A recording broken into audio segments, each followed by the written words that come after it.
Día 11 de agosto. Suenan los despertadores. Son las 5:15 de la mañana. Un grupo de activistas trepa por las laderas artificiales que han hecho las palas en otro de esos eriales del sur de Tenerife.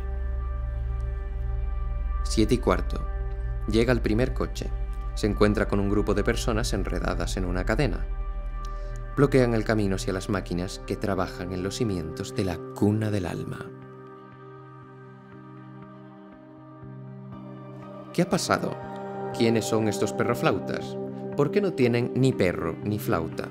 ¿Y por qué, a pesar de tener ese aspecto descuidado y macilento por las semanas que llevan durmiendo sobre una máquina a la intemperie, conocen los nombres científicos que solo aparecen en los manuales de biología? Espera un momento. ¿Por qué hay varios biólogos entre el personal del campamento de resistencia? ¿Por qué resisten? ¿Por qué no se dejan de sacudir la economía de la isla, que tan maltratada está, y permiten que se haga un resort de lujo en los alrededores de una reserva natural? Eso va a dar trabajo. Eso va a permitir que las familias de los canarios pudientes, que pueden entregarle 600.000 euros a una empresa extranjera, puedan presumir de haber conquistado otro espacio virgen. Que se plante ahí nuestra nueva bandera, el bloque de cemento, porque eso era un desierto y ahora apesta a progreso. Será el santo grial del sur, la cuna de una nueva expansión del turismo hacia el norte. En la comarca sur ya no cabe más gente, por eso se generan atascos insoportables que pueden durar hasta 10 minutos. Y eso es tiempo de ocio que están perdiendo los recién llegados.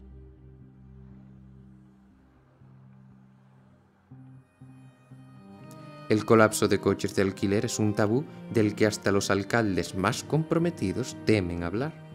Ni siquiera equiparable a la desertificación, el paro, la precariedad educativa o el colapso de los mismísimos hospitales. Los claxones gritan furiosos en la autopista, reclaman una solución. Esos gritos se ahogan en una ovación cuando aparece la primera excavadora. El asfalto poco a poco le va ganando terreno a lo verde. Recordemos que esto tiene un precedente, que alguien estuvo tratando de resolver los infumables atascos durante años. ¿Cómo? Pues con un puerto gigantesco, la joya de la corona, Fonsalía, una de otras tantas locas ocurrencias que pretenden convertir Tenerife en una especie de Dubái lleno de toscas opulencias.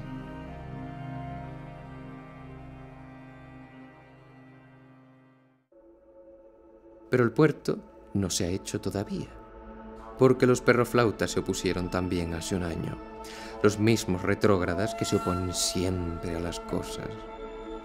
Perroflautas con un título universitario.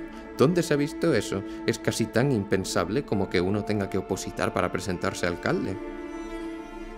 Uno de los responsables de la empresa constructora dice: «No queremos hablar con ustedes, sois gente violenta». Quizá tenga razón. Todos son violentos. Desde los que se acuestan en el suelo a gritar lemas hipientos, a esos técnicos del cabildo que se emperran en salvar árboles o en hacer reservas marinas. O los veterinarios que trabajan atendiendo a las aves que se estallan contra los carteles publicitarios. O los expertos que avisan de que este modelo es insostenible. O las personas ociosas que no tienen nada mejor que hacer con su vida que pasearse por la playa recogiendo basura para salvar a las tortugas.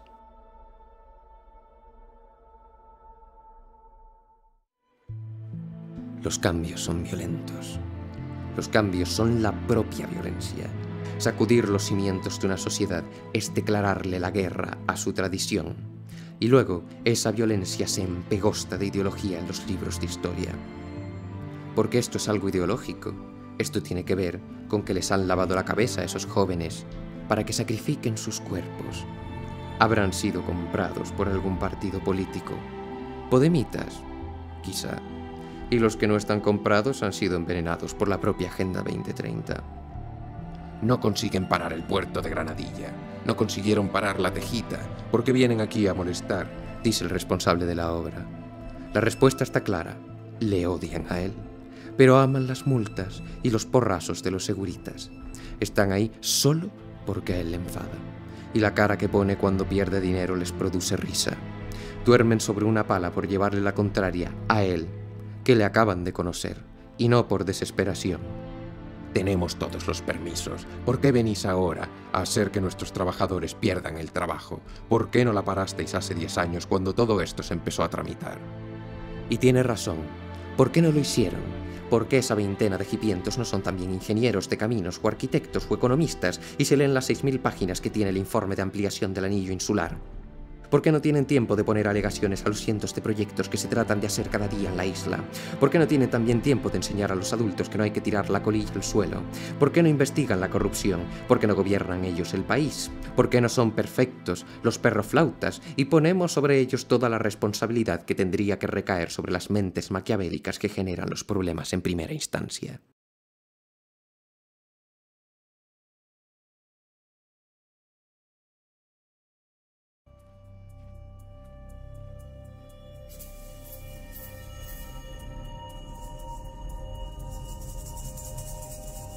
Pero no.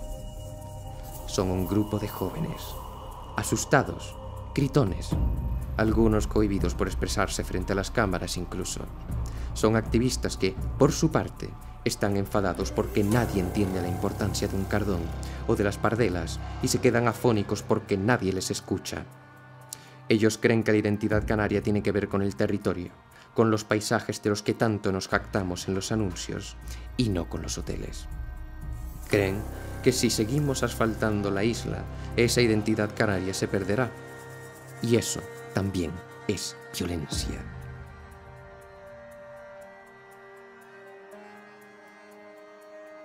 Huyen del lujo, huyen de la comodidad.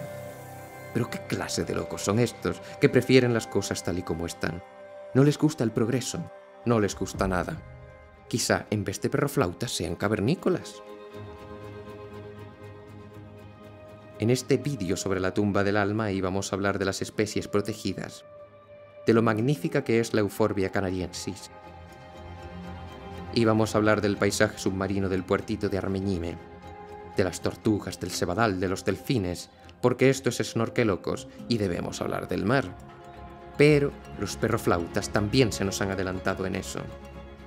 Ya hay un reportaje que habla de Armeñime. Y de todas formas, ya no queda tanto de lo que hablar. El puertito ha sido invadido por embarcaciones que destrozan el fondo con sus anclas. Las tortugas han desaparecido, bien por la presión de las personas que las agarraban y las alimentaban para grabarse con ellas, bien por nylones, anzuelos y redes de pesca, o bien por los cientos de lanchas de agua que los recorren a menudo y que las habrán decapitado sin querer. Los cardones están siendo arrancados por las palas de la empresa constructora, y también por los funcionarios que están asfaltando el resto de plantas y de lagartijas para unir el resort de lujo a un campo de golf. Esto es una guerra del ocio contra la vida, una guerra absurda en la que no hay ganador, que no se sabe quién empezó, donde nos han convencido de que un hotel es mejor que una playa. La naturaleza no es un bien preciado, es un bien codiciado por la gente que no la entiende. Estamos borrachos de comodidad. Estamos borrachos del veneno que soltamos a través de la pantalla de un teléfono. Borrachos y quemados de todo el veneno que sueltan también los medios de comunicación, que enfrentan a la gente con controversias para vendernos un maldito titular. Estamos cansados de discursos políticos que no solucionan nada. Escaldados por quemaduras imborrables en la factura de la luz.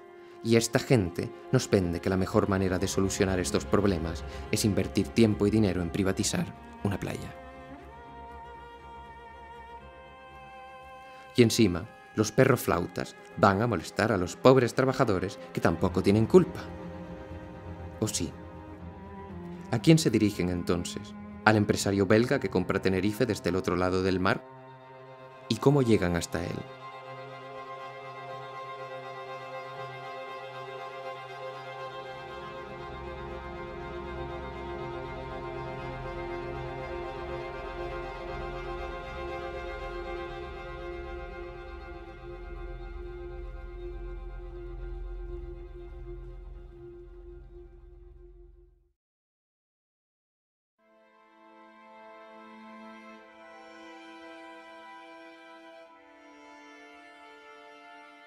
El mundo es complicado.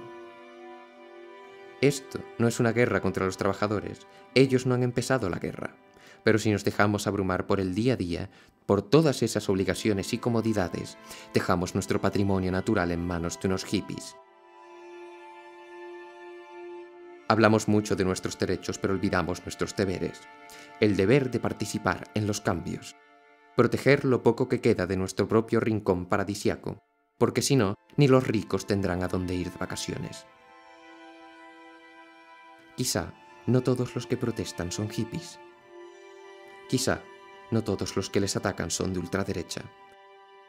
Quizá, solo quizá, deberíamos dejar de hablar de ideologías y de categorizar a la gente y empezar a hablar de personas.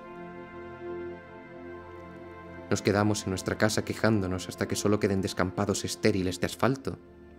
¿Dónde está el resto del pueblo? ¿No tiene voz? Mucho se habla de igualdad, y sin duda, todos somos iguales en una cosa. No comemos hormigón.